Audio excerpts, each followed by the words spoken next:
place has seen better days.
I don't think I can get past them. Guess I should leave it for now.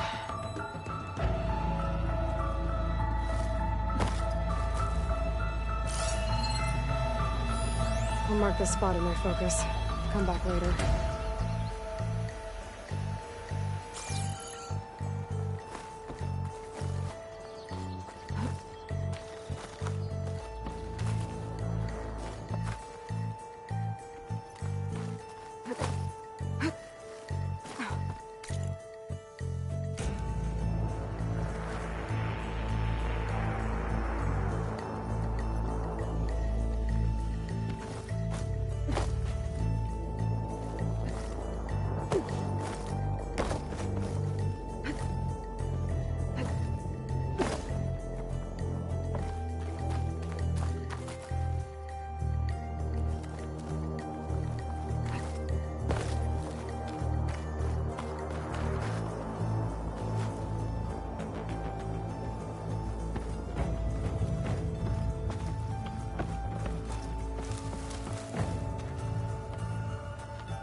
Made it. And there's another one of those devices.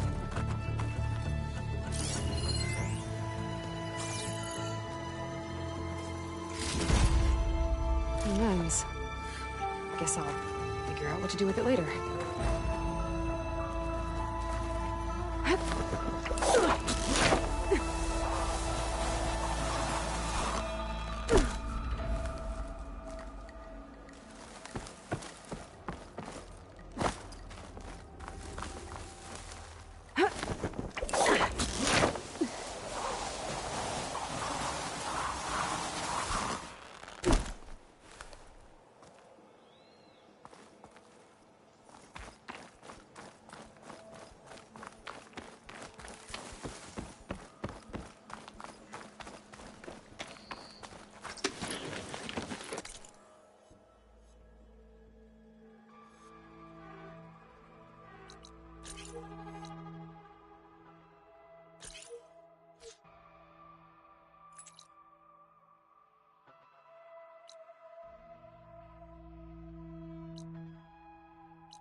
Exploring cauldrons might teach me how to override these things.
I should dismount.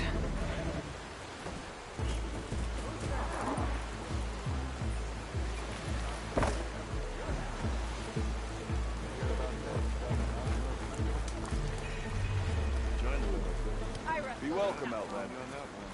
Yes, I did. Don't pull that face. Bit early for you to be up and about, isn't it?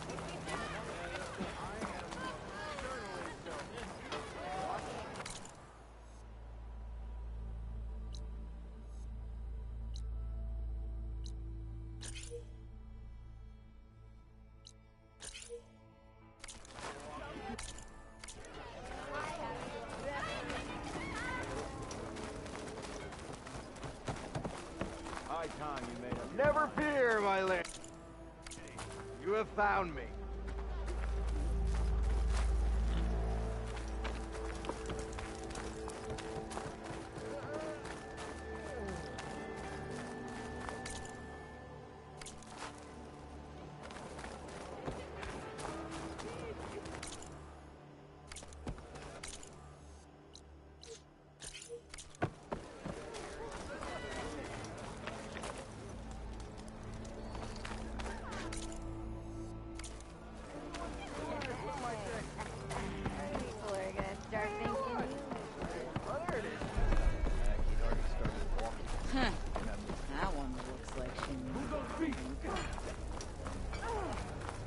Almost ready to go?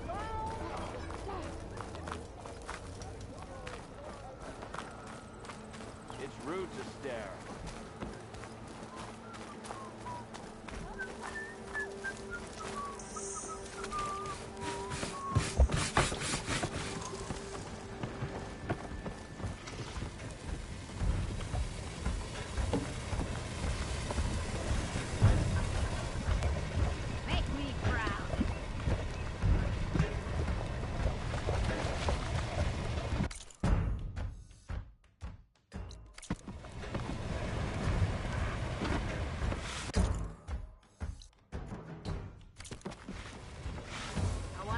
know. Now, please, light it up.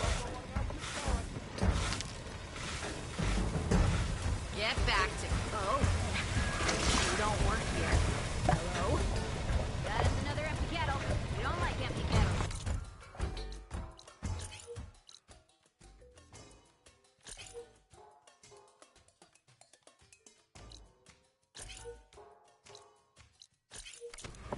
Right away, Brewmaster.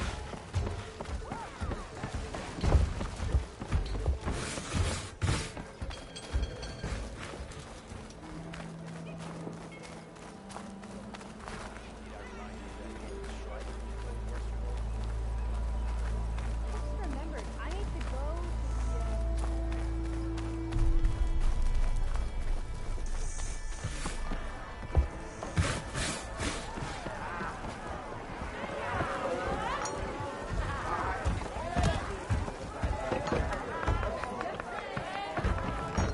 Didn't forget your tools Aloy, today, did you? change your mind about that brew?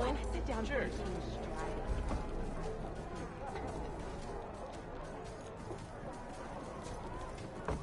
Come for that beer after all, eh? Here, sit down. Get a pint in her hand. Wasn't expecting you to swing by. Since when do I do what's expected? Ha! There's that spark. Fire and spit. Fire and spit.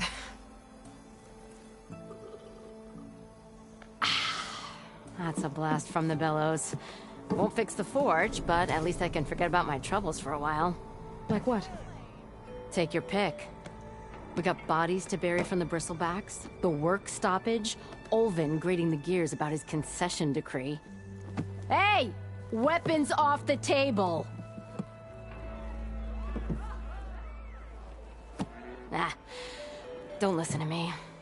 Nothing a cold brew and knocking some heads together can't fix eventually.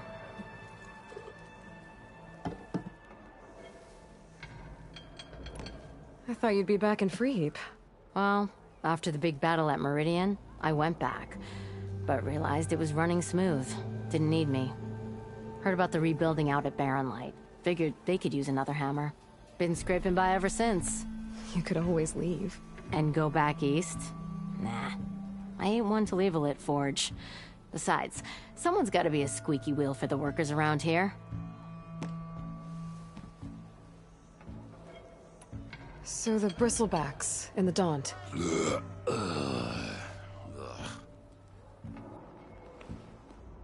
Where did they come from? That's the thing. No one rightly knows. They just showed up one day, rampaging around the valley like they exploded out of a forge. Lost some good people. But I heard talk of some vanguards trying to take them down. Did they come through here? Stopped by briefly for supplies. Ulvund was none too pleased. Won't be able to crank it to his advantage once the bristlebacks are gone. But how could bristlebacks and the Daunt help Ulvund? 2 words. Concession decree. Since no one knows where the bristlebacks came from, Ulvund has taken to blaming the Karja for them. He's hoping to dig up enough old resentments to get a strike going until the concession's signed. This is just his latest attempt. He's been trying to rile up the workers since the day he rolled into town. And people actually believe him? Lots of folks suffered at the hands of the Mad King during the Red Raids. Give him half a reason, they'll blame the Karja for anything. Damn Karja slavers. So about Ulvund. Around here, everything's about Ulvund.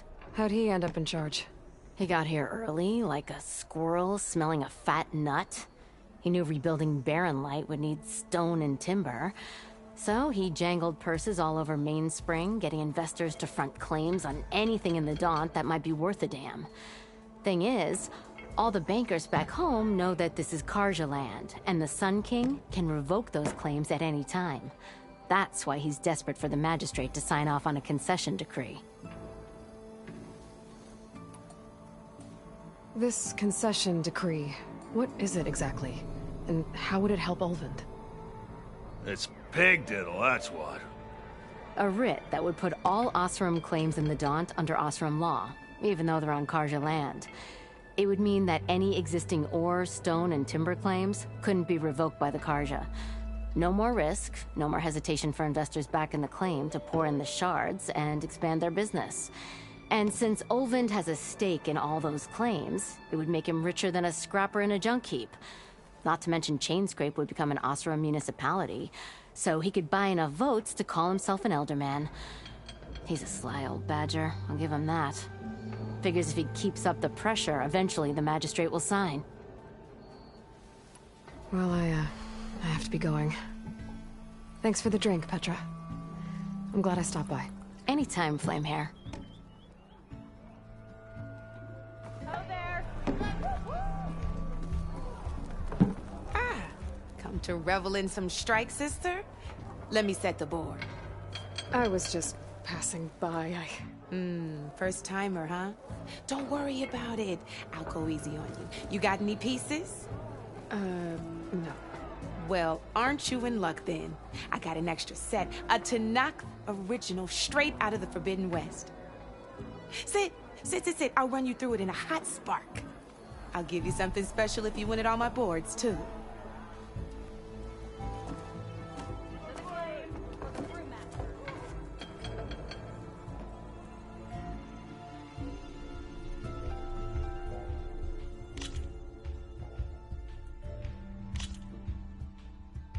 All right, let's start off simple. The Tanakh like to say that Machine Strike is a game of pure strategy.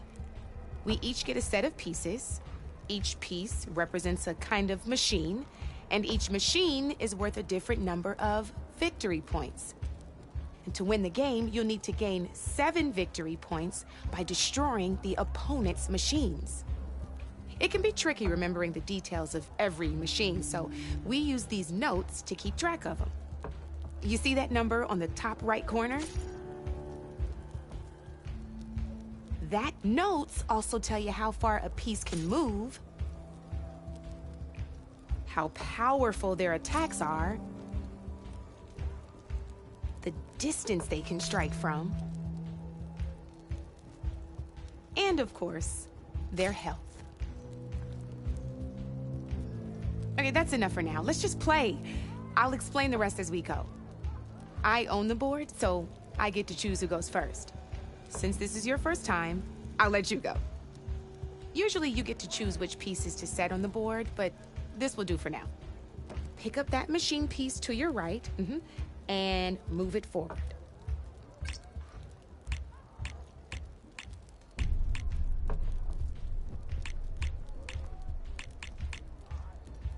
And remember, each machine can only move a certain distance. Take a look at...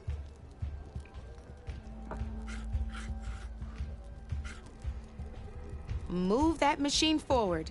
It's all part of the learning process. Easy enough, huh?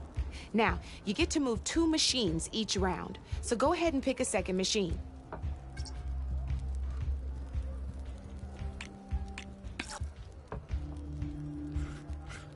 Perfect.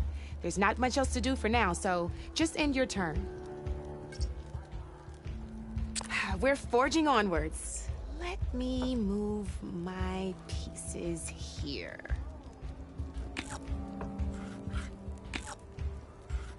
And we're back to you. This time, why don't you try attacking one of my pieces? Try with that machine on your right first. Now move the piece close enough when performing an attack. You'll be testing your machine's combat power against the opponent's. A machine's combat power is a combination of the terrain your machine is standing on and its own attack power. This board only has grassland terrain, which has no effect on a machine's combat power. And your current machine has 2 points of attack power. So in total, your machine's combat power equals 2 points. Since my machine isn't the one attacking, it has 0 points of attack power. And just like your machine, it's not affected by grassland terrain. So right now, the difference in combat power between the 2 machines is 2 points. This means your machine can do 2 points of damage to my machine. Did you get all that?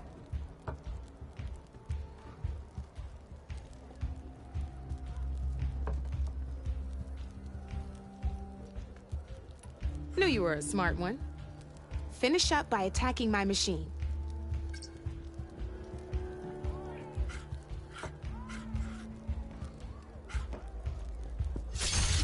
Not pulling any punches, huh? Now grab that second machine of yours. See how your machine can't move close enough to attack mine? You can make your machine sprint. That lets it move one space further. Try it out.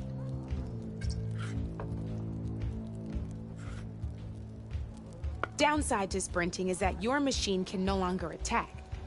Now, some players like to take a risk and overcharge their machine in cases like this. Overcharging lets you attack after a sprint, but it will damage your machine's health by 2 points. So use at your own discretion. Let's try doing that now so you can see what I mean.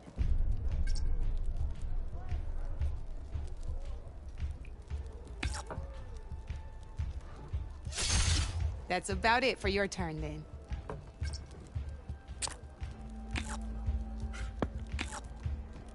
Now, I'll let you in on a neat trick. That machine of yours, the one closest to me, grab a hold of it. Same as in the wilds, machines have both armored points and weak points. You can see them marked on the pieces. Blue shows where their armor is thickest. Hit them there, and you'll do some damage, but not a lot. Now, red shows the machine's weak points. Hit those, and you'll deal a mighty blow. Here, let me show you. Rotate that piece so your machine faces mine.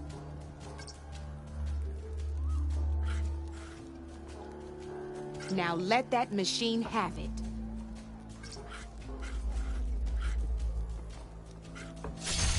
Off the board she goes, and there's your first victory points. You don't have 7 of them yet, so let's keep going. Your machine attacked mine, but hasn't moved yet. Go ahead and move downwards towards my remaining piece. You've already attacked a machine and moved your piece. But if you overcharge your machine, you can attack a second time. And by the look of your machine's health, you'd be sacrificing your piece to defeat mine. But sometimes, that can be a good thing. Overcharge your machine to attack mine a second time, and I'll show you what I mean.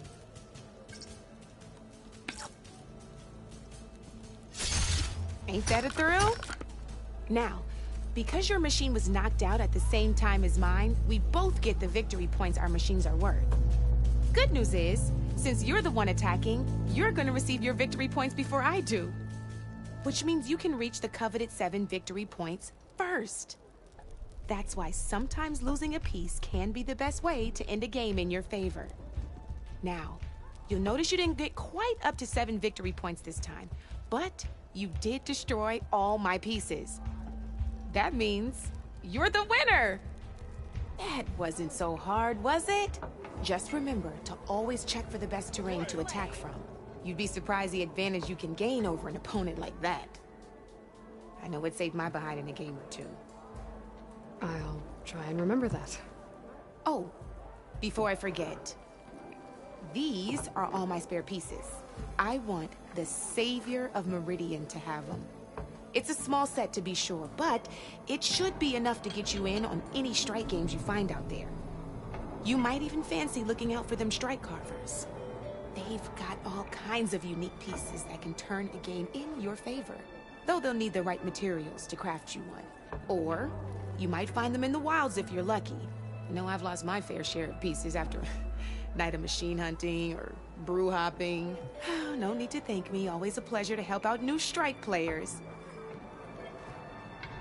Now, if you feel like playing a real game, I've got plenty of other boards. I could even teach you a few more tricks if you're up for it. Thanks. I'll think about it.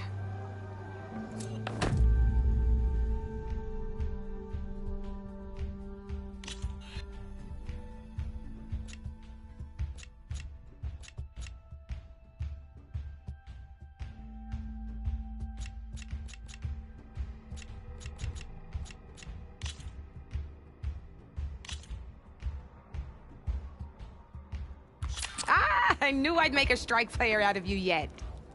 How about this time I tell you how to use a board's terrain to your advantage? This one's got all the different terrains you can encounter in a game of Strike. Knowing when and how to use them can mean the difference between victory and defeat. Terrain mainly affects your machine's combat power. As you know, when fighting an opponent's machine, you compare its combat power to yours. The higher your machine's combat power, the more damage you can do. So finding the right terrain is an essential strategy for overpowering your opponent. Here, I'll show you. Grab that piece to your left and move to attack my machines. Now let's take a look at your machine's combat power. Combat power is the sum of a machine's attack power and the value of the terrain it's standing on. Since your machine is attacking, it's using its 2 points of attack power. It's also standing on forest terrain with a value of 1 point. Add those together and your machine has 3 points of combat power. My machine is standing on grassland terrain with a value of 0 points. It's also not attacking, which means their attack points aren't in play. So my combat power is 0. This means your machine can do 3 points of damage. Go ahead and test it out. There you go. Now, choosing the right terrain doesn't just improve your offense. It can also help defend your machines from attack. Grab your other piece and place it in front of my second machine. Since it's standing on grassland terrain, this terrain has a value of 0. This means your machine's combat power adds up to 2 points. My machine can't use their attack power since they're defending their position. But they have the higher ground. They're standing on forest terrain, which is worth 1 point. This means my combat power adds up to 1 point. Now, the front of my machine is colored blue. This means that the spot you're about to attack has armor protecting it, which means my machine gets an extra point, giving it a total of 2 combat power points. If we compare the combat power of both machines, you'll see that you won't be able to do any damage. Whenever you're unable to top an opponent's combat power, you can still choose to attack and break their machine's defenses instead. Go ahead, try it out and see what happens.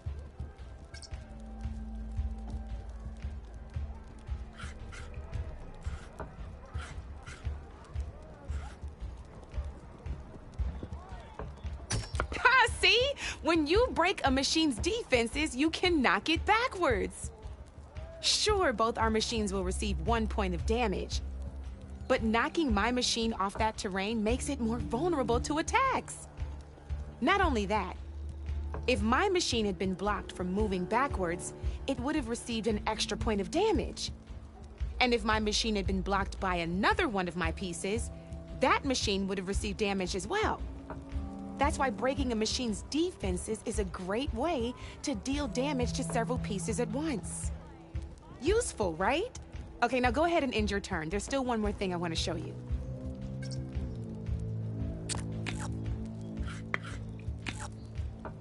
All right, as we've seen, the higher the terrain, the more it'll add to your machine's combat power.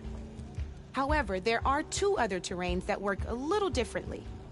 This is what we call a chasm. Only flying machines can be placed on those.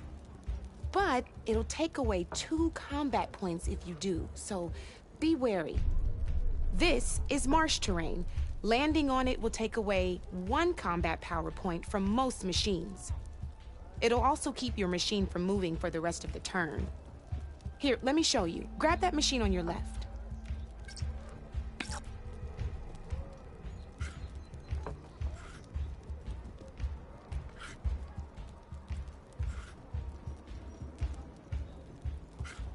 See?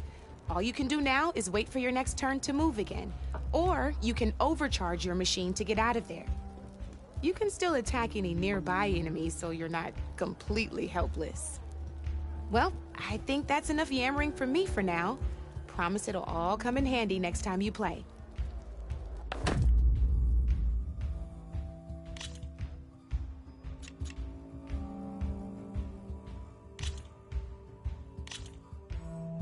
Here for more tips? why don't I tell you a bit more about the pieces we used to play? In a normal game, you get to choose which machines you place on the board. Each one is worth a certain number of setup points, and you can spend up to 10 assembling your army. Knowing what each machine brings to the game and building an army that matches your strategy is the key to becoming a machine strike master. When assembling your army, there are a few things to keep in mind. First and foremost, you can never have more than 4 of the same machine on the board at the same time. With that in mind, most players would choose machines based on how far they can move or how much attack power they have. But a real strike player will be looking at a machine's type and skills. Let's take a quick look, shall we? Pick up that machine on your left. All right, let's talk about the different ways in which a machine attacks its opponents. In other words, its machine type. If you look at your notes, you'll see this machine here is a melee type. You can also tell by the shape of the base the piece stands on. A melee type machine attacks the first enemy within range, and no one else. We've seen this plenty of times, so just move that piece forward so I can show you some more stuff. Great, now grab your other machine. Looks like we've got ourselves a gunner type machine here. This means they'll only hit the farthest enemy in their attack range.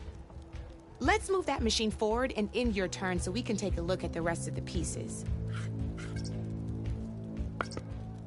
Let's go with this piece first.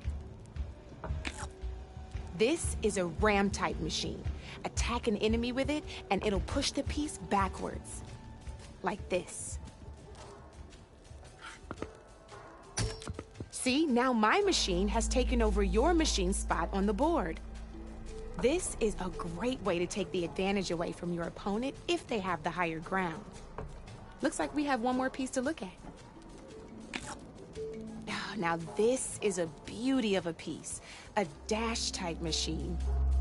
When it attacks, it'll move to the end of its attack range and damage every machine in its path, including your own. So make sure you take a good look at the board before you send it off to the races. You should also make sure it's able to finish its attack on an empty spot. Otherwise, you won't be able to attack at all. Here, I'll show you.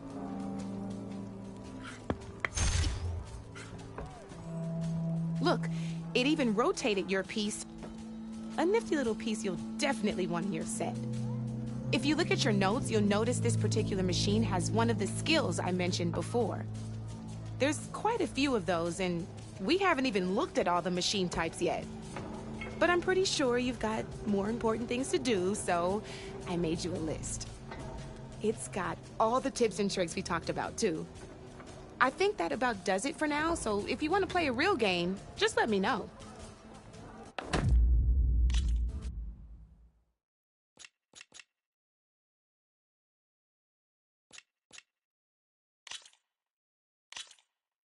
Let's play!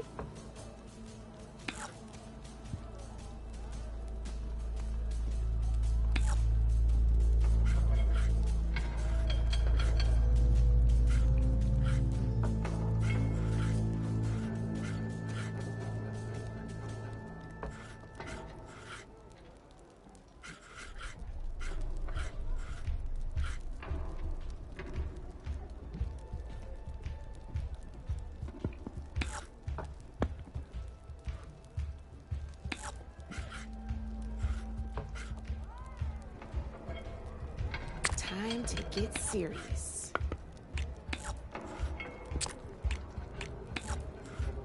That's it for me.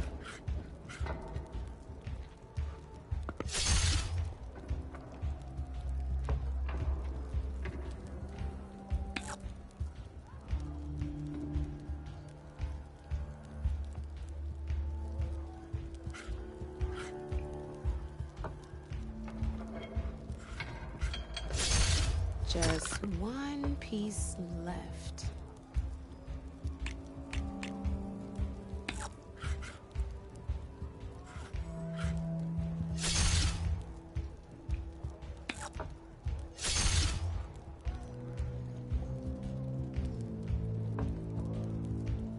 I'm up.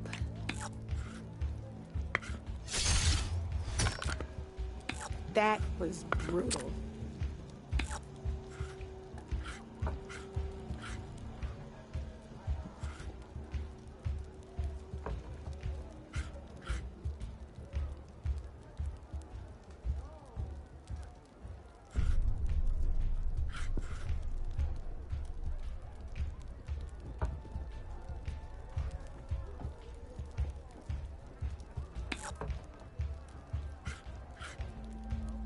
Guess luck's not on your side today, Red.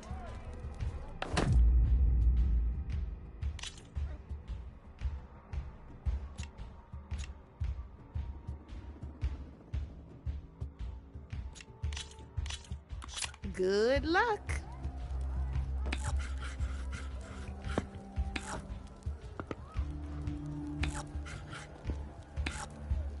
Your move, Red.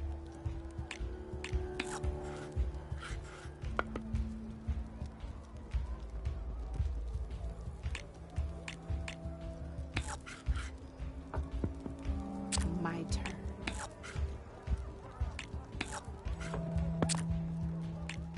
You're up, Red.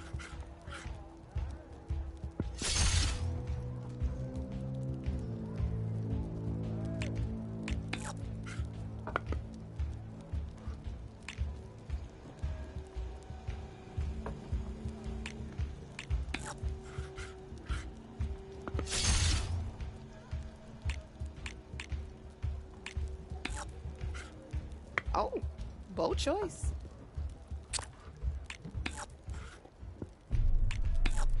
Okay, let's see.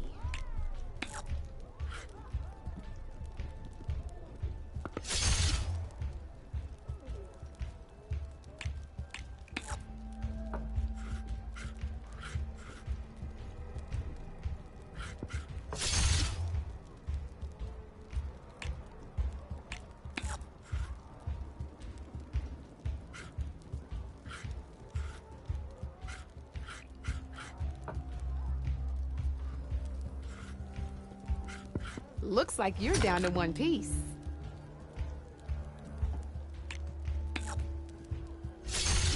That's the game. You up for a rematch?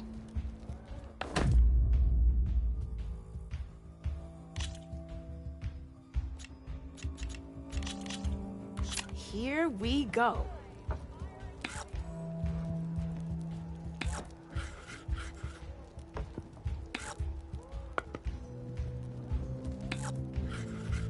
Time to make my move.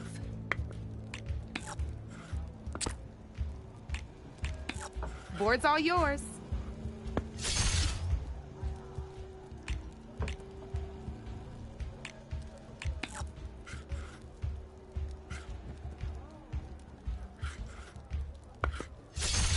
I got a tough fight ahead of me.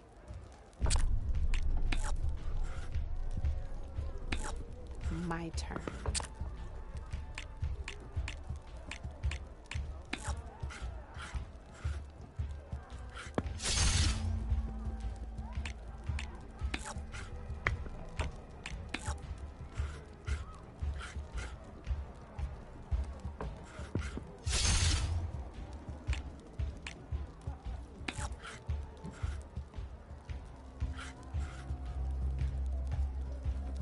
Time to make my move.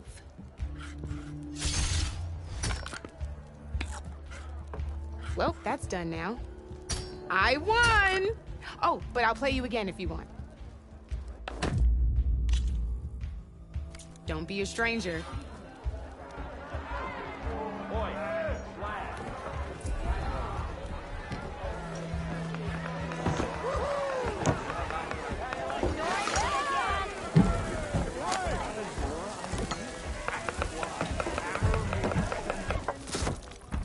Hey, Mildef. Mildef. I took some of your stew last time I went into the wilds.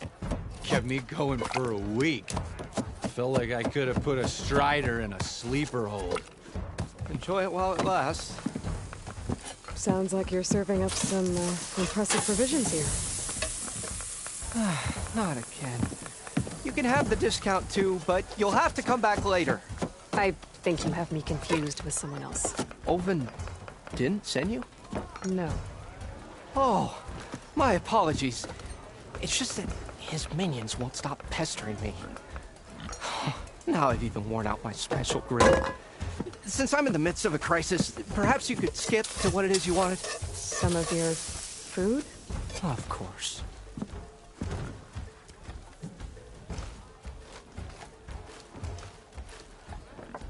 How did you end up in Chainscrape? Heard about a new and upcoming town at the edge of the frontier. Where there's a town, there's a tavern. I was in need of work. So I got myself out here and started cooking. Some of these people had never tasted proper boars and berries stew before. Anyway, next thing I knew, people kept coming back. Guess they liked my food. Or the ale. Are Ulvin's people causing you problems? Oh, yeah.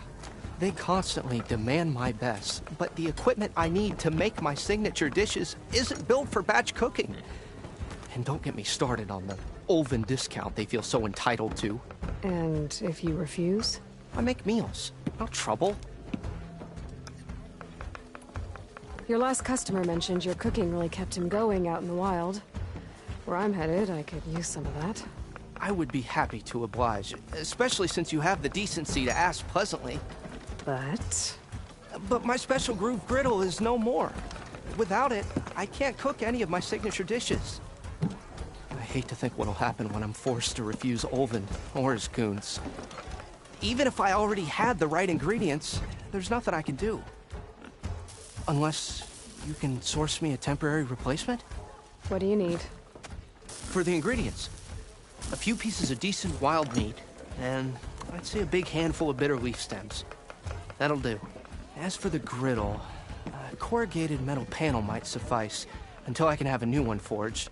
You'd likely find one in a scrounger pile, if you follow the river to the northeast. Don't worry, I'll clean it first. You'll have no issue finding boars and bitter leaf on your way. Assuming you're as much a hunter-gatherer as your clothing suggests. Thanks, Mildef. I'll keep an eye out. So that's what gratitude sounds like. And don't let anyone push you around, okay? If you say so.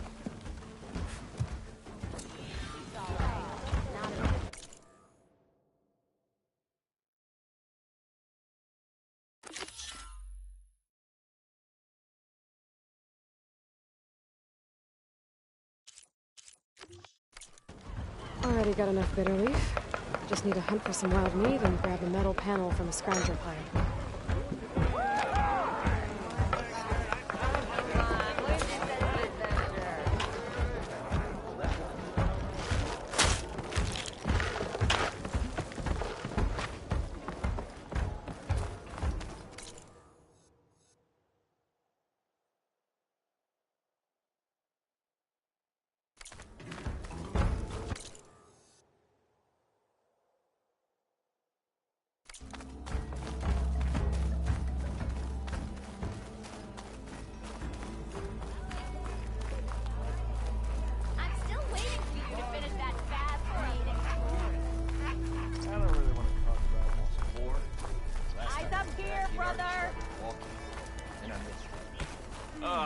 Here we go.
Find a cauldron to learn how to override machines.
much damage from fire.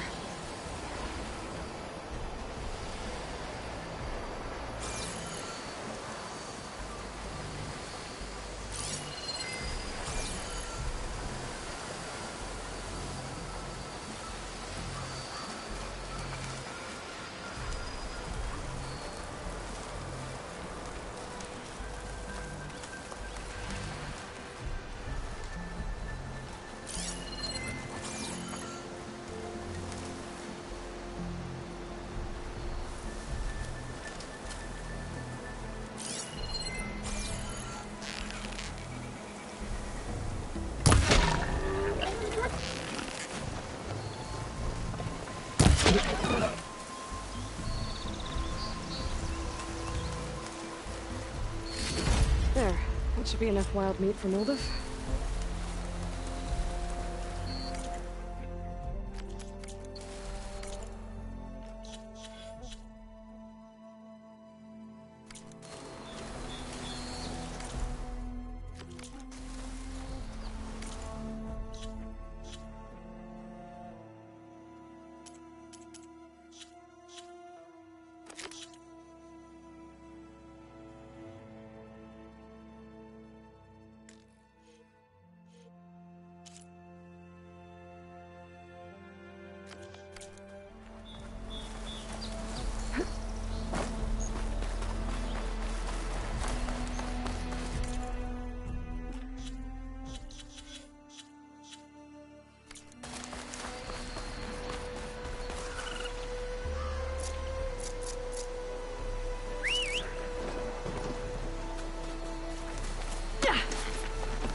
Sponges. Moldov said I could find a metal panel.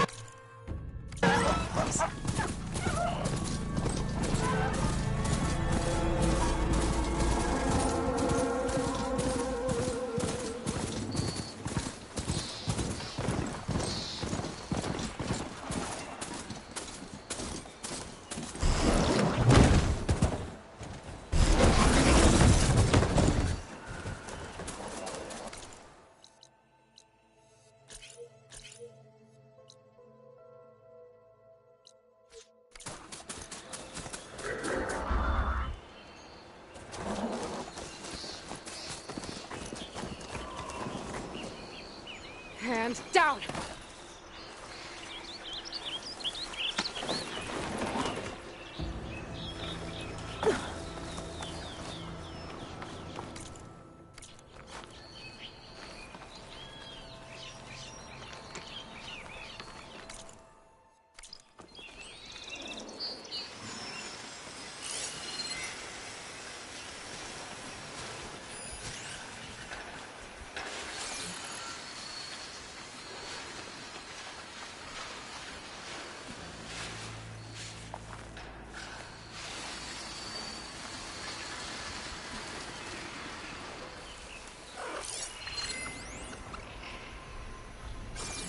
I'll have to find a cauldron out here to learn how to override that.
think I have everything I need for Mildev. Good thing, too. I could use a decent meal.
There you are. I happen to receive another visit from Olvin himself. He was pushy, but I stood my ground. And dare I say it, I even got my own back. Yes, I did. I'm listening. When I made his meal, I used 3 pinches of salt. Instead of 2. Each journey begins with a single step, I guess. I think I have everything you asked for. Then just as you have inspired me, let us see if I can return the favor. Time to cook.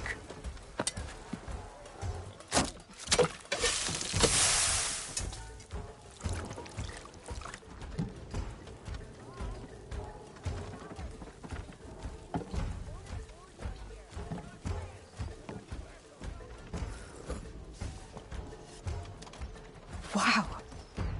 Mildev, that was inspired. Next time you want the best provisions, you know where to find me. And your next order of any dish will be on the house. Thanks. And don't forget to stand up for yourself. Funny you should say that. As it happens, I'm already cooking up my next portion of resistance. Hope to see you again.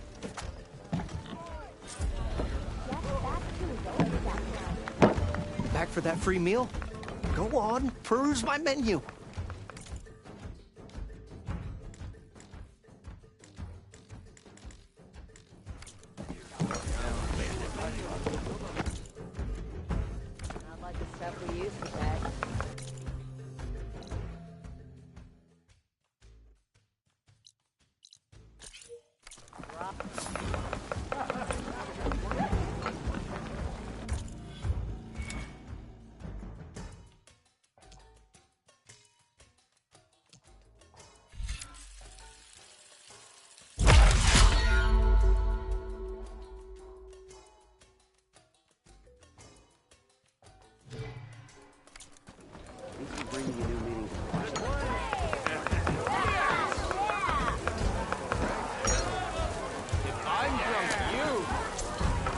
I think I'm gonna stock up on some food before I head back out.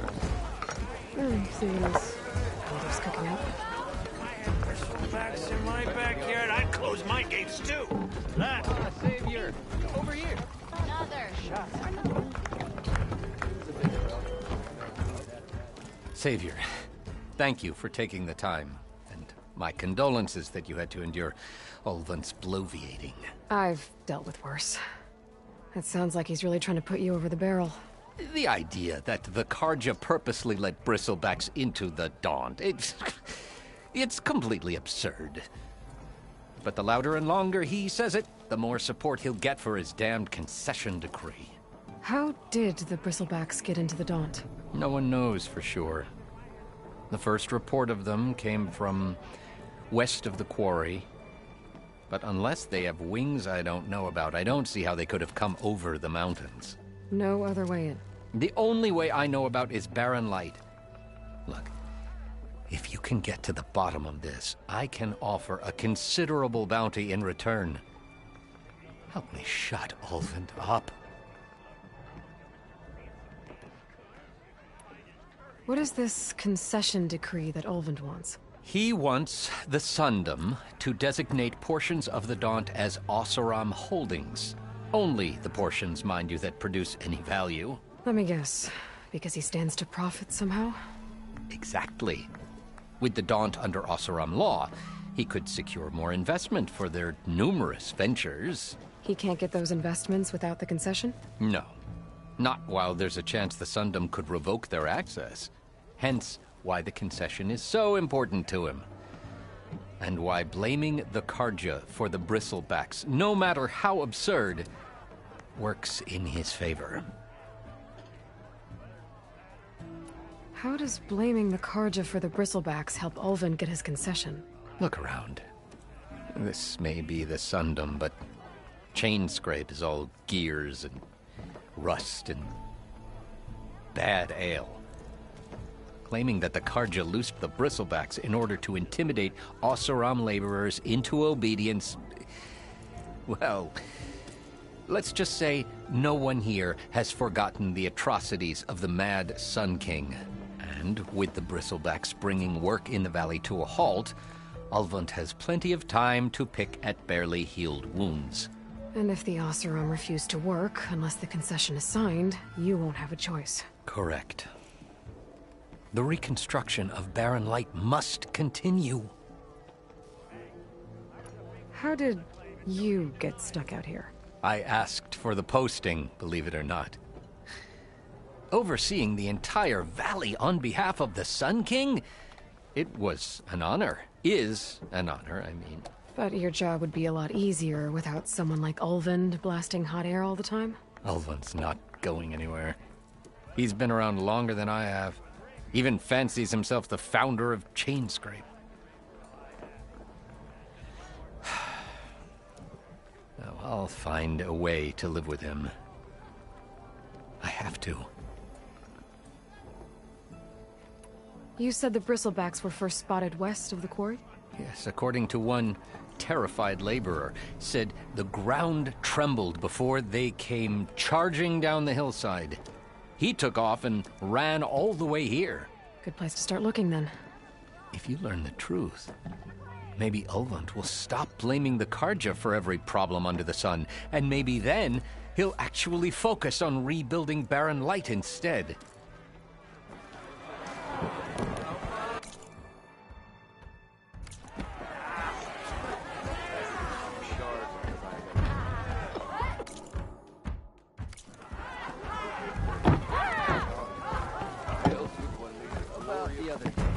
I know you and him don't get on, but...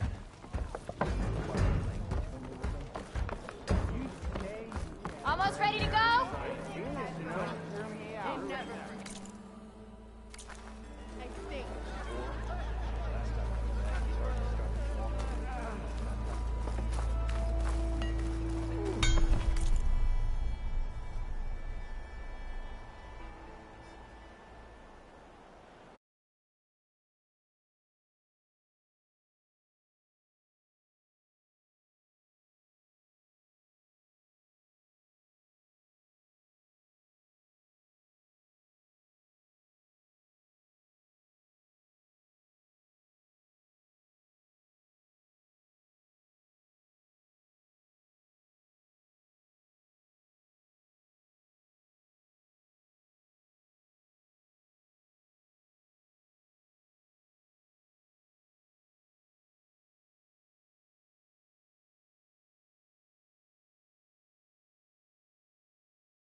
someone round here worth talking to.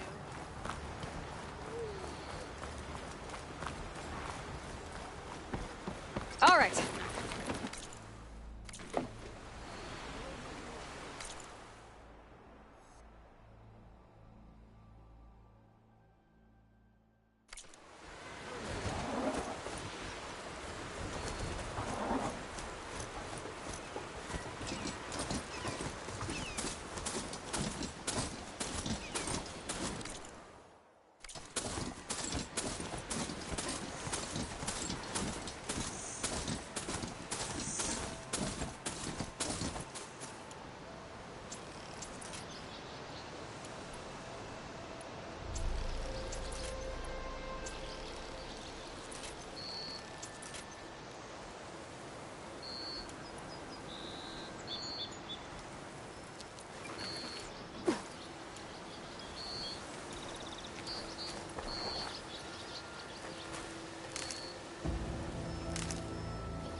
Can get data to override machine.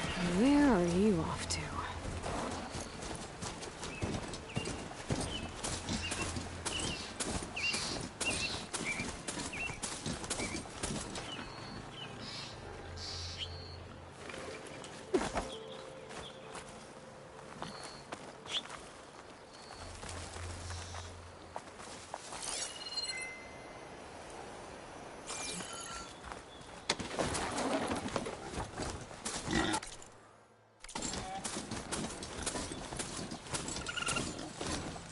Is that a tripwire?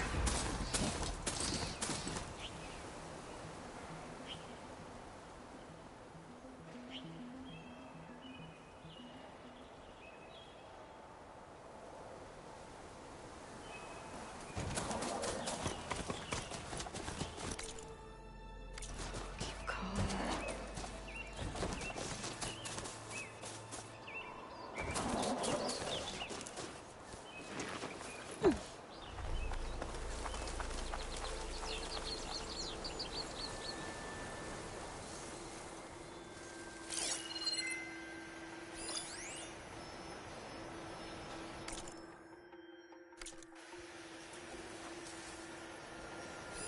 This whole area is rigged with tripwires.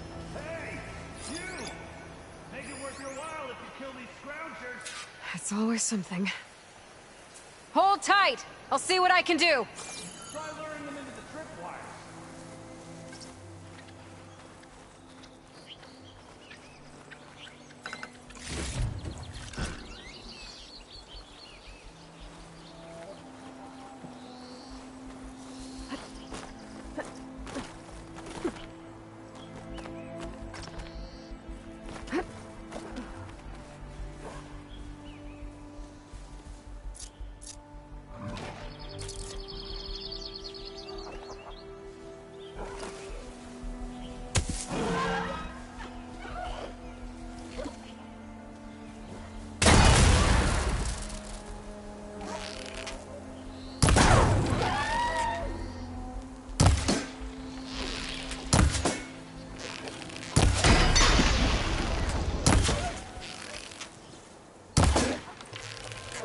Why kill it like that? What do you think the tripwires are for?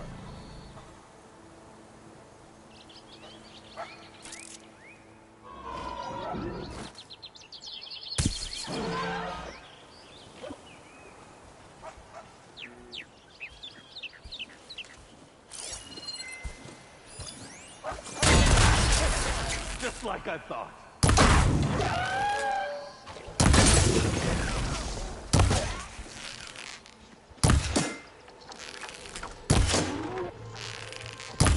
Why kill it like that? What do you think the tripwires are for?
stash this away for later.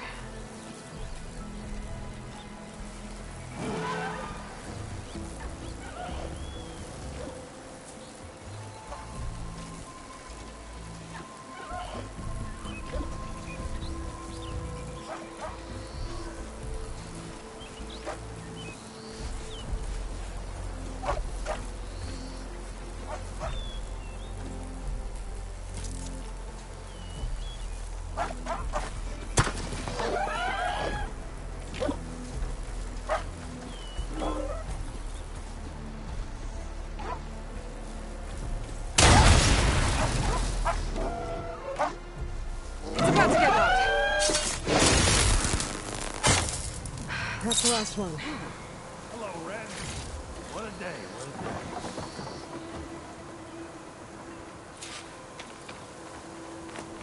Thank the Forge you showed up. Tripwire's handy, but machine hunting's a youngin's game. Come on over. Let me give thanks proper-like. I see you're a practiced hunter. Took you less time to kill those scroungers than vanguards to kill one bristleback. So the vanguards came through here? Yeah, just a bit ago. Down that bristleback, headed south. But then those scroungers showed up to carve the carcass, as they do. Then another bristleback ran through. I'm telling you, it's crazy around here. So the vanguard went south? Probably. This whole valley is swarming with them. The vanguard seemed dead set on getting rid of them. I see. Hold on there, Red. If you're gonna go chasing across the Daunt, you're gonna want a tripcaster. Not just any tripcaster. One of my make. Free of charge. Workmanship looks solid enough. Yep. Been tweaking the design since I left Chain Scrape. More room to tinker out here and less chance of, well, accidents. Did something happen in Chain Scrape? Well, like someone. Let me guess. Ulvund. Back when I had a place in town, he took a real interest in my wares. Kept pressing for the Ulvund discount. When I said no, he didn't like that so much. I can't prove it, but that chuff bucket set my workshop on fire. Felt it best to put some distance between us after that. Cable car operator told me the bristlebacks just appeared yesterday. Do you know anything about them? How is old Karn? Back in the day, me and him got into all sorts of trouble. There was this one time that... Anything about the bristlebacks? No. Karn said true. He just showed up and ran amok. Lucky for me, I've got you and the Vanguard swooping in time to save my backside.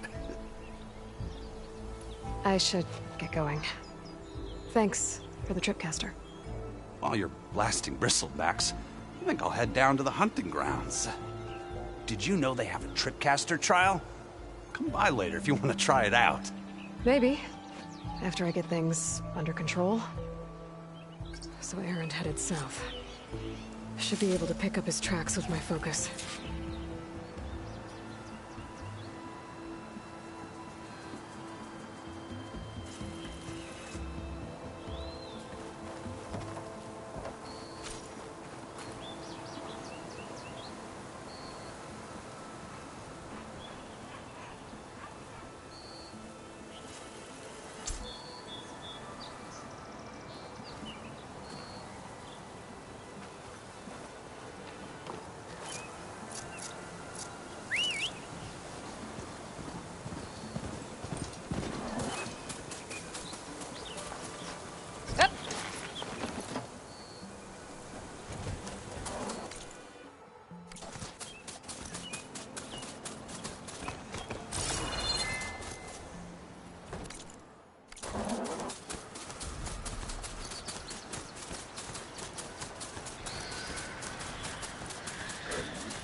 There's tracks headed up the hill.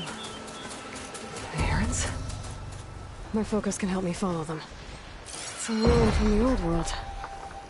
But I could find something interesting inside.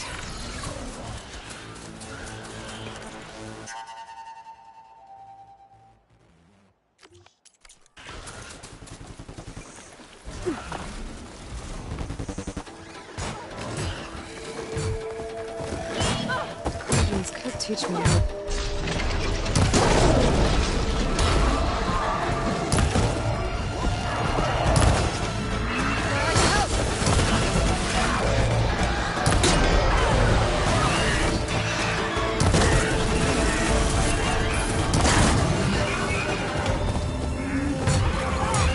Doesn't look like I'm just enjoying the beauty.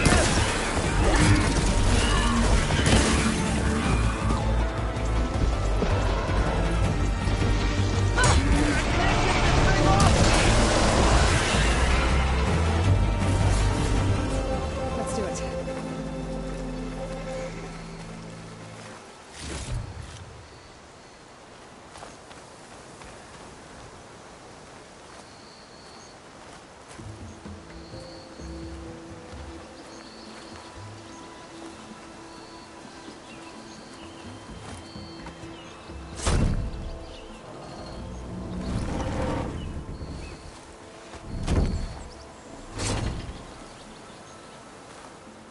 Mighty thankful to you, Savior.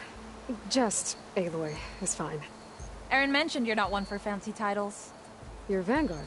Well, here to escort Wadis's delicate behind to the embassy. If we can get rid of these bristlebacks. Captain said to keep an eye on Chainscrape, then these ugly lugs showed up. Gave the first one a good beating. But didn't quite have time to roll out of the way when it fell. Told you it wasn't a good idea to eat that much before heading out. I should probably get going. Now, if you see any more of these bristlebacks... I'll make sure to roll out of their way. Might want to take some of these with you as well.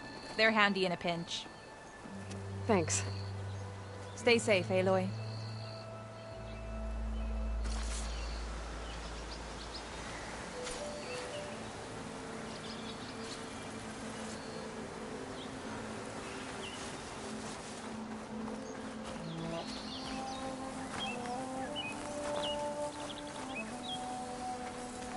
Okay, what do we have in here?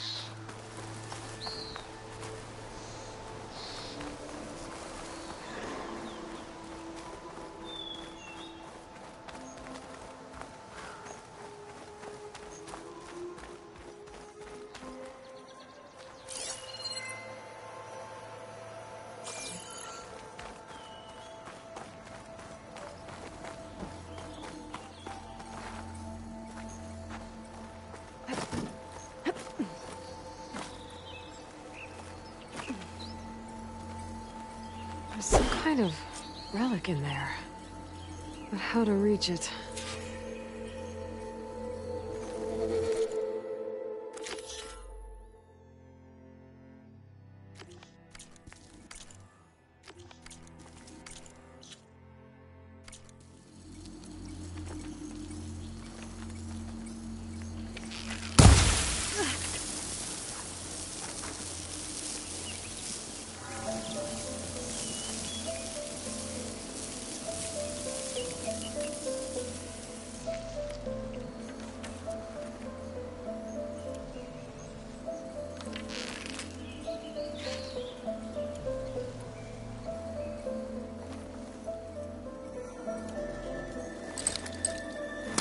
No use trying to pull that.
Looks like this door needs some kind of key module.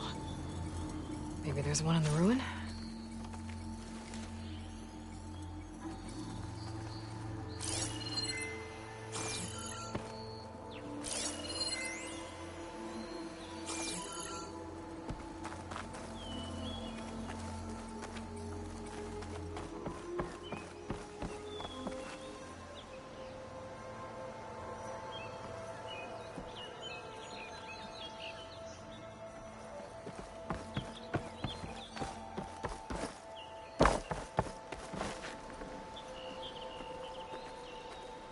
There's data here.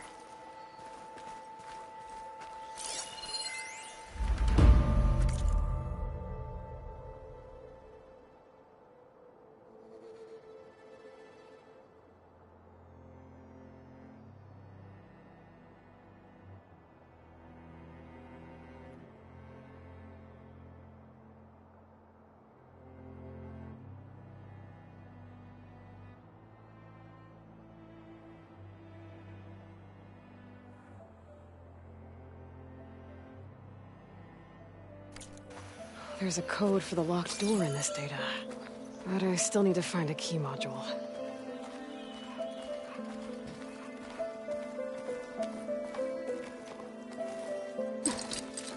Can't pull that.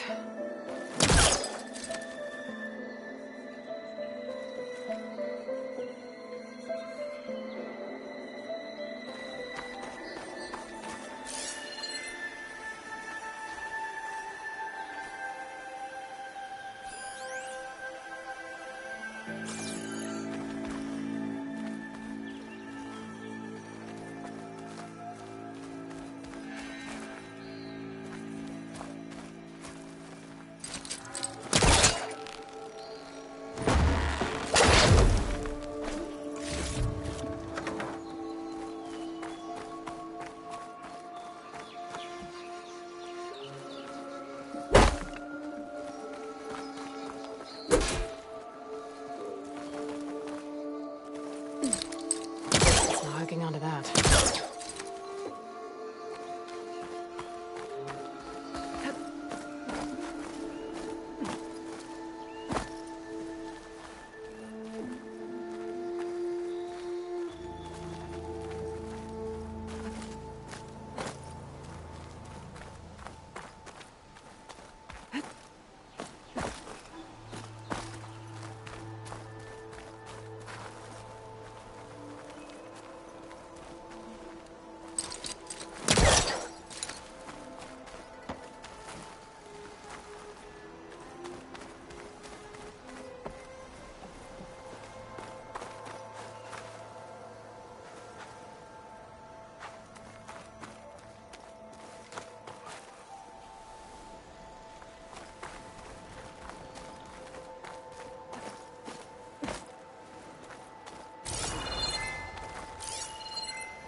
I should try again when I'm closer.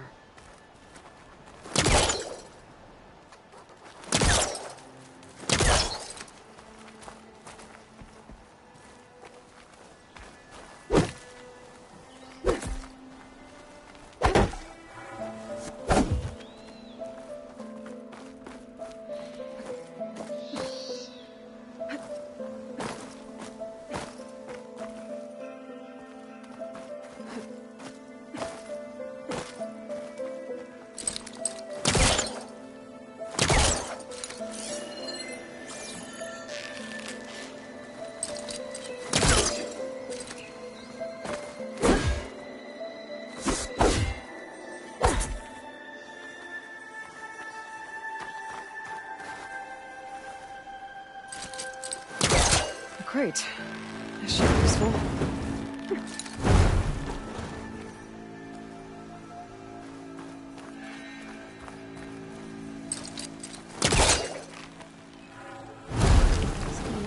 If I was further back.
That's not gonna budge from here.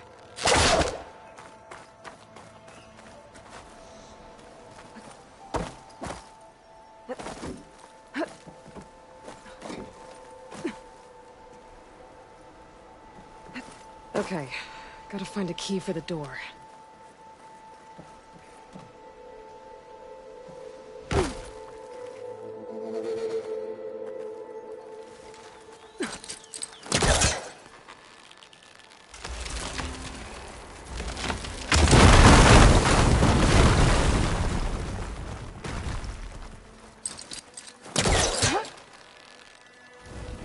I think I've hit a snag.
There's more of the ruin down here.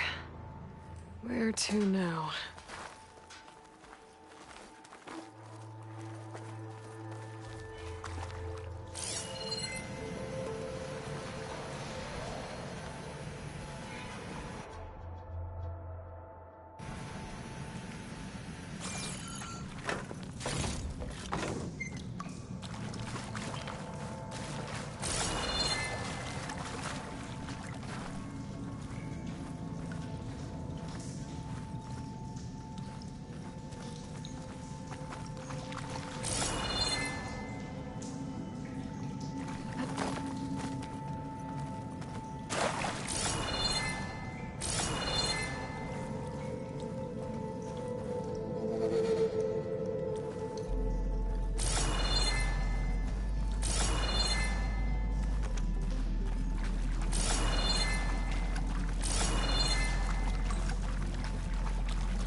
I can't reach the ledge above now.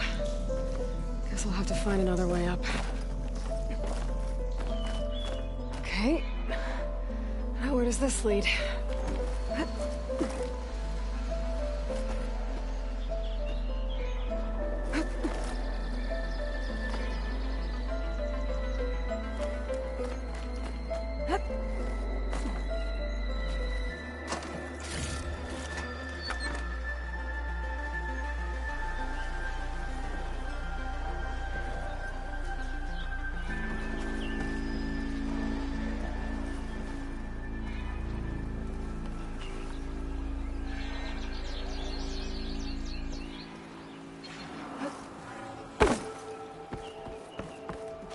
The key module.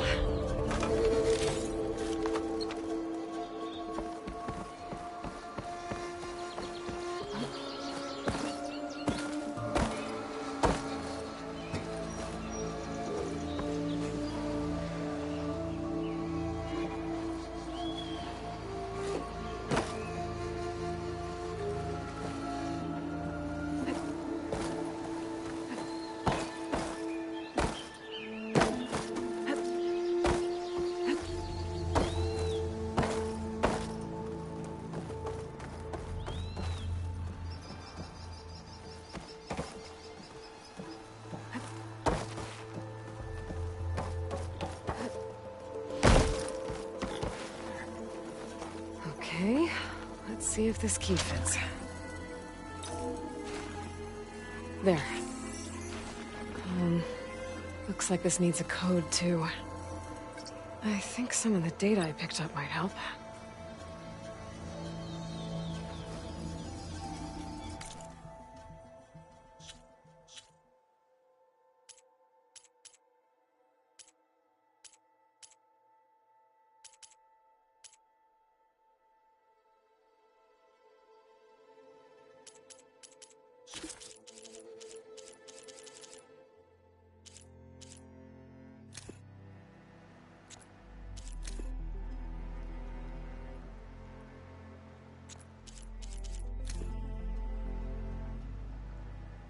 Good morning. I'm on.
I'm in.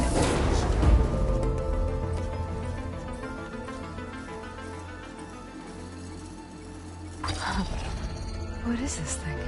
Better keep it safe. Maybe I'll figure out.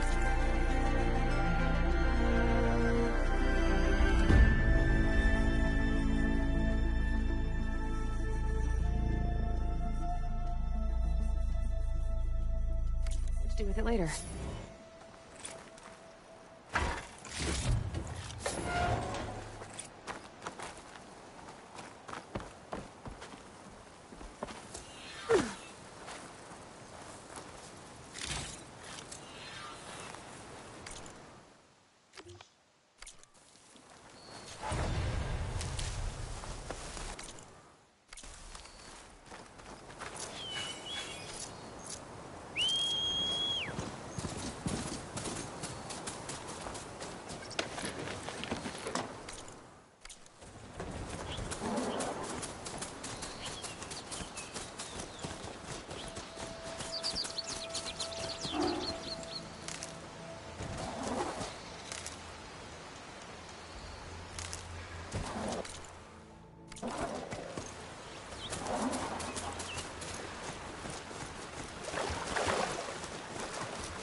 An image from the old world. Looks like some kind of building in front of sheer cliffs. The image is incomplete. But maybe if I line it up exactly with where it was taken, my focus can fill in the rest.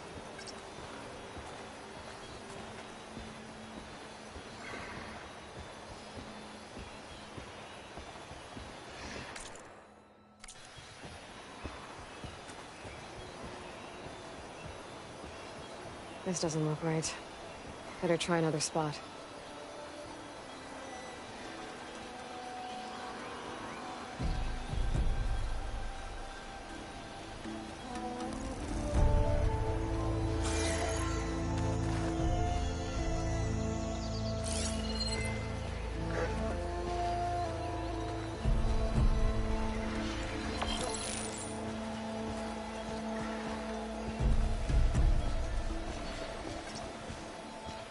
Looks like the building in the image might have been near a river. Maybe there used to be a bridge nearby?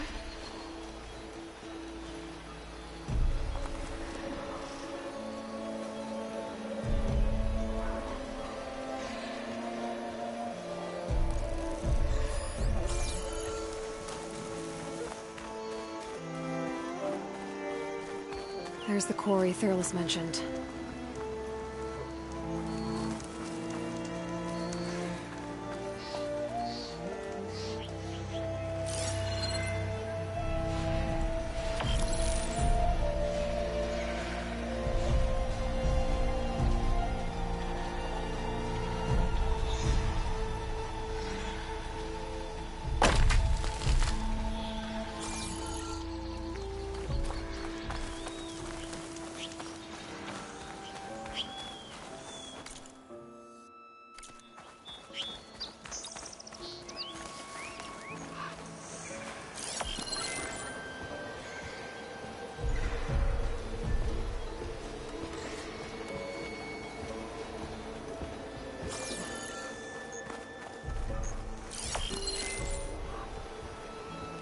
I don't think that's right.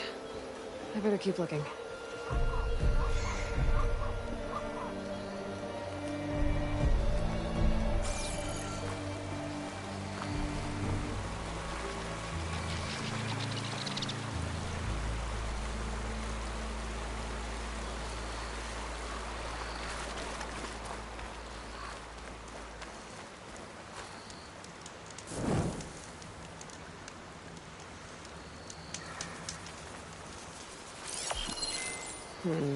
Nope. I should find another spot.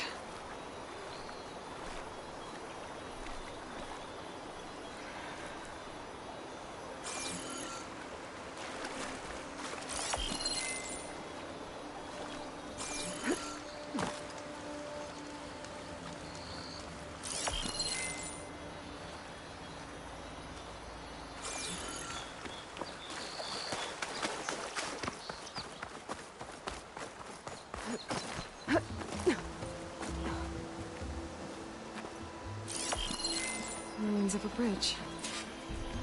Maybe it's the same one from the image. I could try to line it up around here. I think I'm almost in the right spot.